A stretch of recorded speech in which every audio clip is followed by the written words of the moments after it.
Hello everyone, welcome to the 11th video of the economic lecture series. I'm Dr. Arjun Bopanna from Bangalore IAS Academy. This video is brought to you by Mentors for IAS and NammaKPSC. In this video, we will be talking about budget deficit or simply deficits. Now, what is budget deficit? In simple words, budget deficit, as the name itself suggests, deficit. Deficit means when you spend more than what you earn. Okay, when you spend more than your receipt, or when your expenditure is more than your receipt, it is called as deficit. So basically this concept of deficit is used in order to indicate the financial health of the government. So if the government wants to know its financial health, it will use this concept of deficit. So there are various formulas associated with this concept of deficit. By using it, the government will determine its financial health, whether it is good or bad. If it is bad, they have to take corrective action. These corrective actions are called as fiscal consolidation, which we will be discussing in our next video. If you take, for example, even your house, in your house also, you should have a sound fiscal policy. That means you should spend money from what you are earning. If you go on spending money, wasteful expenditures are incurred in your house, then what will happen? In the future, you might face financial trouble. If you start borrowing too much of money and spend that money, in the future, you might face a lot of problem. So you have to manage your finances even in your house. Same way, the government also has to manage its finances. To manage its finance, it has to first determine its financial health or fiscal health. So this concept of deficit helps to understand where or what position the financial health of the country is. So there are various formulas. We will discuss them in this particular video, and then how this deficits are financed by the government. Again, to repeat, a budget can be either neutral, it can be surplus, or it can be deficit. So when we say it is neutral, government is spending what it earns, that is its receipt. When it is surplus means the government is spending less than its receipts. Whereas budget deficit is when government spends more. Now, if you see the slide, you will understand that this budgetary deficit is a multi-dimensional concept. You would have heard about revenue deficit, fiscal deficit, primary deficit, etc. So these concepts will be discussed in this particular video. So therefore, it's a multi-dimensional. It depends on what the government is trying to understand. Okay, different formulas are used. So by using these budget deficit, the government can plan its future, okay, to make sure that the financial health of the country is sustainable. That means the future we will not be in, our future financial will not be under trouble. So each measure that is multidimensional, each measure has an analytical and policy relevance, and there is no single measure which is universally preferred over the other. Now let's have a look at these concepts. So here we have budget deficit, fiscal deficit, revenue deficit, effective revenue deficit, primary deficit, and monetized deficit. These different variables are used by the government to determine the health. So one by one, we will try to understand them and how to calculate. We'll understand them and see how these things are calculated and where it is used. Before we go into these concepts, you have to be very clear with what we have discussed in our previous video. That is how to classify the budget. So just to recap what we have discussed. So budget can be classified into your receipts and expenditure. Receipts can be further be classified into your revenue receipts and capital receipt. Similarly, expenditure can be classified into revenue expenditure and capital expenditure. Okay, so in your capital receipt, you have non-debt creating and debt creating capital receipts. I hope this is very clear. If you are not clear, please watch video number 2 to understand and then come back to this particular video. Now, assuming that you are clear with this concept, we will go into the concept of deficits. The first one is budget deficit. What is budget deficit? Very simple. Budget deficit is nothing but total expenditure minus total receipt. That means It is the excess of total expenditure over the total receipt. In India, we do not calculate this concept. Okay, we don't take this into account. It is nothing but total expenditure, whatever the government spend minus the total receipt. It can include both your liability debt creating as well as non-debt creating receipts. Okay. Next is fiscal deficit. What is fiscal deficit? Fiscal deficit is your total expenditure minus revenue receipt plus non-debt creating capital receipt. Okay, so here we don't take into account debt creating capital receipt. If you look at the budget deficit, in budget deficit we are taking into account even the debt creating capital receipt, whereas in fiscal deficit we take into account only those receipt of the government which it is its own. It does not include borrowing. Okay, it does not include borrowing. So government's own money. So in other words, it is total expenditure minus government's own money. What is government's own money? It is either revenue received or non-debt creating capital receipt. So it simply means, okay, excluding the government borrowings from the receipts. So this is your fiscal deficit. Next is revenue deficit. Revenue deficit is your revenue expenditure minus revenue receipt. Revenue expenditure minus revenue receipt. Very simple. It is the excess of revenue expenditure over revenue receipt. This kind of deficit is actually not desirable. It is not desirable because if this revenue deficit is incurred, then it will lead to dilution of assets and it will increase liability. Why this revenue deficit is bad? Because it will reduce assets. Because if you have to fund this deficit, you have to either sell away your assets or you have to borrow, thereby increasing liability. So therefore, revenue deficit is not desirable. So our government or any government, if it wants to have a sound fiscal policy, has to maintain a revenue deficit of 0. That means all revenue expenditure should be funded by revenue receipt. If it is if a government incurs revenue deficit, that means it is funding its revenue expenditure. What are revenue expenditure? Those expenditure which does not create any asset or does not reduce liability, like paying salaries, giving subsidies, okay, maintenance, law and order. If the government is funding these expenditures, okay, from your capital receipts, that means it either has selling away the assets or it is having to incur liability by borrowing, and it is not creating any asset, so it is bad. Revenue deficit therefore is always targeted at 0%. Fiscal deficit is okay to be incurred, because here in fiscal deficit your total expenditure may even include capital expenditure which is creating assets. So you might borrow money or you might dilute your asset to create another asset. So therefore it is okay, it is allowed, it is good. Whereas revenue deficit is bad. I hope you understood. I hope I did not confuse you. If you are confused, again go back to this video and again repeat the particular topic. So revenue deficit is not desirable and it's the worst type of deficit. Under our Fiscal Responsibility and Budgetary Management Act, which we will be discussing in the next video, okay, it is an act to ensure a sound fiscal policy in India. So this act does not allow permit for revenue deficit. Its target is 0%. Next, effective revenue deficit. So what is this effective revenue deficit? Effective revenue deficit, if I take the formula, effective revenue deficit is your revenue deficit minus grants for capital expenditure. Okay, capital expenditure. If you recollect our previous video, one of the type of revenue expenditure, again I'll go slow, one of the type of revenue expenditure of the government of India is grants.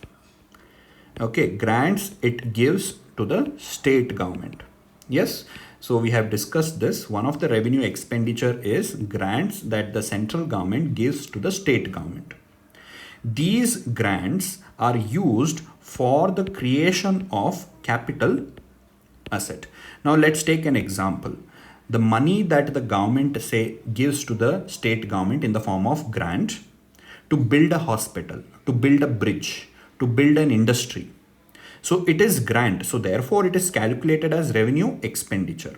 But the money is used for creating a capital asset. So therefore we need to remove it from the revenue expenditure for calculating a type of deficit. Now, when you remove that, you get effective revenue deficit. I'll repeat again. Effective revenue deficit is revenue deficit minus grants for capital expenditure. That means from this revenue expenditure, if you elaborate the formula, so it is nothing but revenue expenditure minus grants given to the states for creation of capital asset minus revenue receipts equals effective revenue deficit. So now we target effective revenue deficit as 0%. We want to maintain this as 0%. Next is primary deficit. Primary deficit is fiscal deficit minus interest payment. Interest payment on loans that the government has taken in the previous years. When government borrows in this financial year, in the present financial year, then it has to pay interest from the next year. Same way, when the government has taken loan in the past years, it has to pay interest this year. So when you remove the interest from fiscal deficit, you get primary deficit. So basically, this is trying to remove the liability that the government has because of its past fiscal position. So primary deficit gives you an idea of the financial situation of the government in this exact year. Lastly, monetized deficit. Monetized deficit is nothing but borrowing of government from RBI during the financial year. In other words, it is that part of the deficit financing which is supported by the RBI. It includes borrowings from RBI. It also means that the RBI purchases government bonds to finance the spending needs of the government. It is also known as debt monetization. The exercise leads to increase in the total money supply in the system and hence it can lead to inflation as RBI creates fresh money to purchase these bonds. So therefore under the FRBMA Act, Fiscal Responsibility and Budgetary Management Act, this monetized deficit is not allowed. So just to recap, budget deficit is total expenditure minus total receipt. Fiscal deficit is total expenditure minus revenue receipt plus non-debt creating capital receipt. Revenue deficit is revenue expenditure minus revenue receipt. Effective revenue deficit is fiscal deficit minus grants for capital assets. Then primary deficit is fiscal deficit minus interest payment. And lastly, monetized deficit is when government borrows money from RBI. So what we have discussed so far is very important from the prelims point of view. But from the mains point of view, we have to understand that how it is used for our fiscal policy management. Now the government targets the fiscal deficits and revenue deficits and effective revenue deficit, etc., while formulating its fiscal policy. So from your mains point of view, when you are talking about fiscal consolidation, etc., these terms are very useful. So you have to be very clear with this concept, in order to be able to answer better even in your mains examination. So we'll move ahead. So this is the concept of deficits. This is the way we calculate deficit, various types of deficit, and depending upon what we need to understand, we use different types of deficits. As I told you, revenue deficit is the worst form of deficit a government can incur because it is leading to borrowings or reducing the asset without actually creating any new asset. So therefore, revenue deficit is targeted at zero. Fiscal deficit is allowed to be incurred, but it should be manageable. Okay, so we will discuss this, are very important. Please keep these things in mind when we do the next video on fiscal consolidation. Moving ahead, how these deficits are funded. Okay, in other words, okay, it is known as deficit financing. So when the government incurs deficit, okay, it has to be financed. Correct? When the government is earning 100 rupees, but it is spending 120 rupees, that 20 rupees has to be financed from somewhere. The act or process of financing or supporting deficit budget is known as deficit financing. So what is deficit financing? It is the act or the process of financing or supporting the deficit budget. So when the government is spending more than what it is actually earning, okay, the process of financing that additional expenditure is known as deficit financing. So several ways through which the government tries to meet its deficits. Okay, so that is what this topic we will be discussing. So first one is external aid.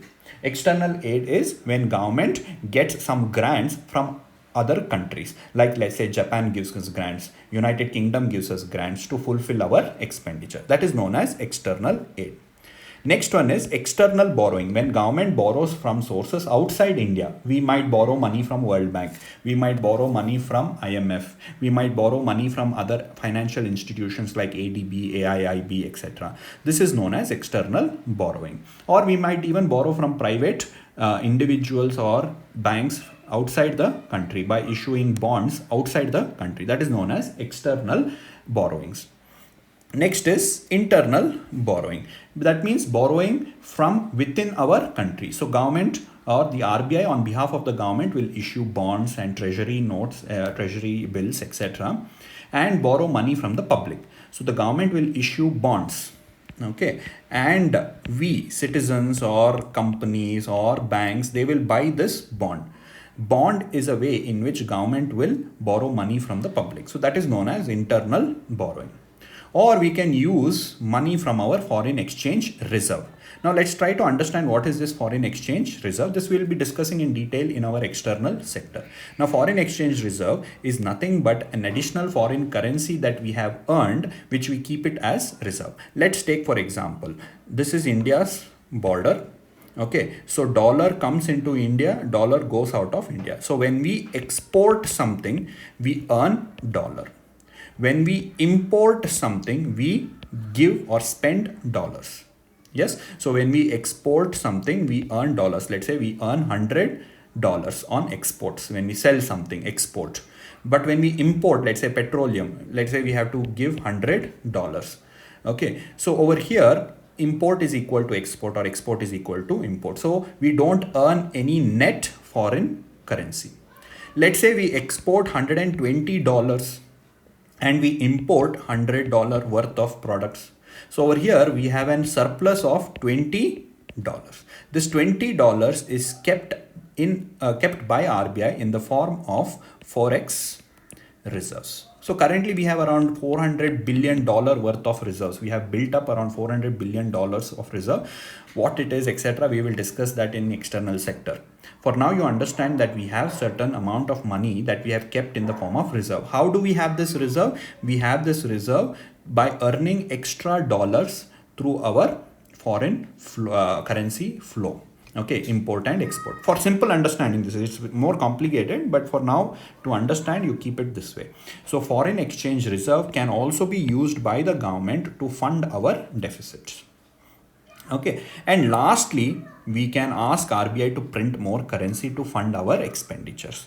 But again, printing, all of this has its own advantage and disadvantages. For example, if you take printing of currency, if more currency is printed, okay, it will lead to inflation. Why will it lead to inflation? If government goes on printing currency, there will be more money in the economy. When there is more money, the demand will be higher, and this will lead to inflation. So therefore, printing of currency is now prohibited under the Act. Government cannot ask RBI to print extra currency to fund its expenditures. Similarly, we should not use excess of foreign exchange reserves also. We don't use foreign exchange reserve because this is kept as an emergency in case a situation like this arises. So over here, I told you there is $20 extra. Imagine a condition occurs where we are importing $120 and we are exporting $100. That means we are earning $100, but we are spending $20. So there is a shortage of $20. Where will this $20 come from? For that, we need reserves. So we have maintained this $400 billion reserve so as to ensure that in case if there is any shortage in foreign currency in the future, we can use this reserve. Similarly, internal borrowing has its own problem.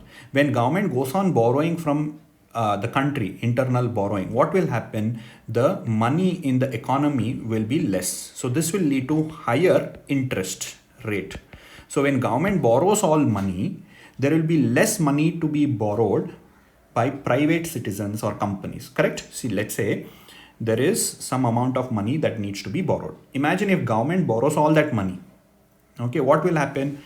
You, me, or the companies, individuals, they will not have money to borrow, or they will have to pay very high interest rate. So internal borrowing will lead to high interest rate in the economy. So our housing loans, education loans, private loans, etc. will become very expensive if government goes on borrowing from within the country. Similarly, if government goes on borrowing from outside, that is external borrowing, it will lead to debt crisis. If we go on borrowing money from outside the country, we have to service this debt. That means we have to pay interest. So a lot of money will be going out of the country in the form of interest payment. And if we borrow too much, it will lead to debt crisis. Okay, this situation is known as sovereign debt crisis. Okay, or sovereign default. So therefore, we should not borrow too much from outside also. There is a limitation. And external aid, okay, we don't have to repay it back to anybody, but the problem is it is not reliable. You may never know when we are going to get aid. Okay, so if we have good friendly relationship, we listen to whatever the country is telling, we will get aid. One day we decide that we will do something on our own, then we will not get aid. We will stop getting aid. Like this is what happened when US were giving aid, when we started supporting the Bangladesh liberation. Okay, that is from Pakistan. So that time US stopped aid to India. So it is unreliable. We cannot rely on it for financing our expenditure.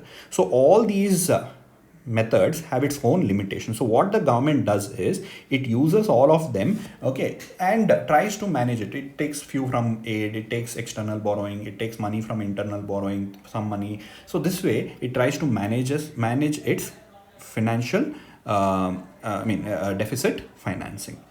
Okay, so this completes the concept of deficit financing. So we discussed what is deficits, okay, what are the different types of deficit and when it is used, and how these deficits are financed.